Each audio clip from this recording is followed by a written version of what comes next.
पर ब्रह्म ने जिसकी रक्षा की है, पर से जो पराशक्ति से अभिरक्षित संरक्षित है, परीक्षित। पर ब्रह्म ने, परमात्मा ने, पराशक्ति ने जिसकी रक्षा की है, परीक्षित। जिसमें पर ब्रह्म की ऐशना इच्छित है, उसकी जो इच्छा रखता है, ईश्वर की कामना जिसके भीतर है, परीक्षित। एक और बात, पराशक्ति के द्वारा अभिरक्षित है, इसलिए परीक्षित।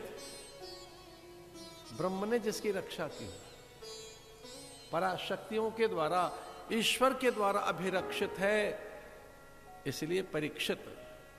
उदार मन के साथ निकल पड़े, ये कहकर मैं चलूंगा।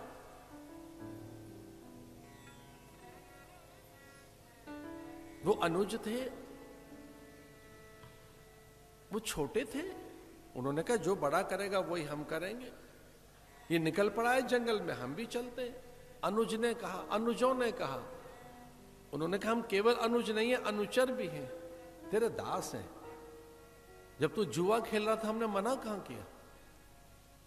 तेने एक एक करके सारे भाइयों को दांव पे लगा दिया, हमने कब मना किया? किसी भाई ने मना नहीं किया कि ऐसा मत कर। हमने तो उस समय भी नहीं टोका जब तू द्रौपदी को दांव पे लगा रहा था। अर्जुन ने कहा मेरा भाई कुछ गलत नहीं कर सकता।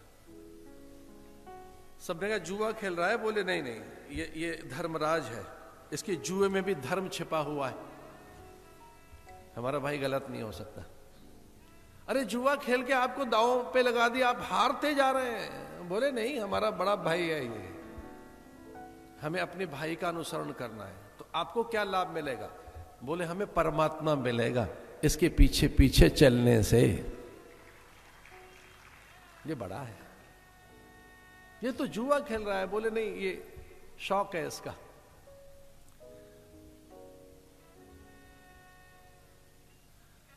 हार गए थे द्रौपदी को, उनके कारण जंगल में भटकते रहे। कभी भाई को टोका तो नहीं उन्होंने, अभी भी नहीं टोक रहे। भाई ने कहा मैं तो निकला सन्यास लेने के लिए, मैं जा रहा हूं हिमालय, हम भी पीछे चलेंगे। लेकिन जब पांचाली द्रौपदी भी पीछे चलने लगी तो युधिष्ठिर ने देखा कि आप भी चलेंगे। उसने कहा मैंने कब मना किया, मुझे दांव पे क्यों लगाता है? तेरे पीछे जंगल में चली, अब मैं वन में चलूंगी, सन्यास में साथ रहूंगी। इसका अर्थ एक ये भी है कि किन्हीं पे पक्का विश्वास कीजिए, बड़ों का आदर कीजिए। जिधर गुरु ले चले उधर चलिए। तू बड़ा है, तुझे गुरु माना है, मार्गदर्शक माना है, तू घर में ज्येष्ठ है, श्रेष्ठ है, तेरा अनुसरण करेंगे, अनुगमन करेंगे। परिमेता आहार, थोड़ा जल लेंगे, थोड़ा हम अन्न खाएंगे, तनिक सा फल लेंगे, जो मिलेगा वही चलेंगे। चले गए जंगल में।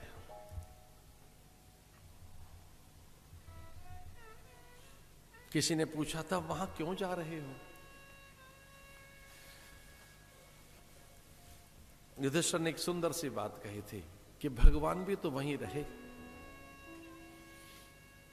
अगर आप कभी बद्रीनाथ के दर्शन करने जाएं हिमालय में, तो वहां के साधु ब्राह्मण आचार्यों से पूछना, वहां किसी सुधी और जागरूक किसी व्यक्ति से पूछना कि भगवान कृष्ण ने कितने साल यहां बिताए हैं। भगवान 120 बरस लीलाओं में रहे। भगवान का 120 बरस केवल।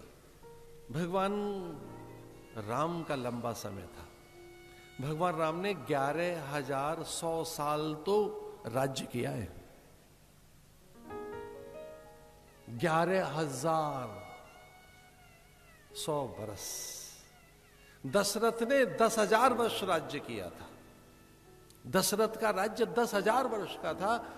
राम ने और 1,100 वर्ष।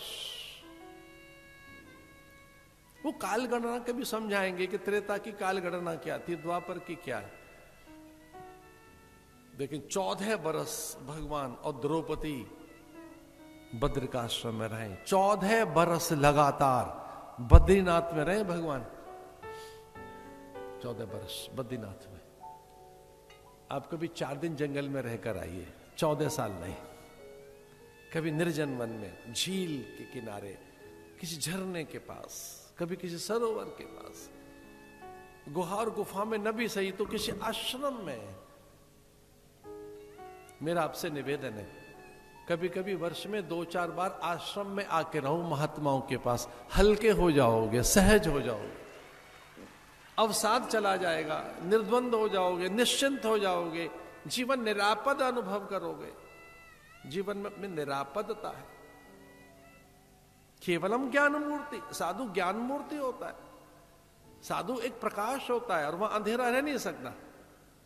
अरे छोटे से दिए के पास भी अंधेरा भाग जाता है। चलेंगे हम तो वो जंगल में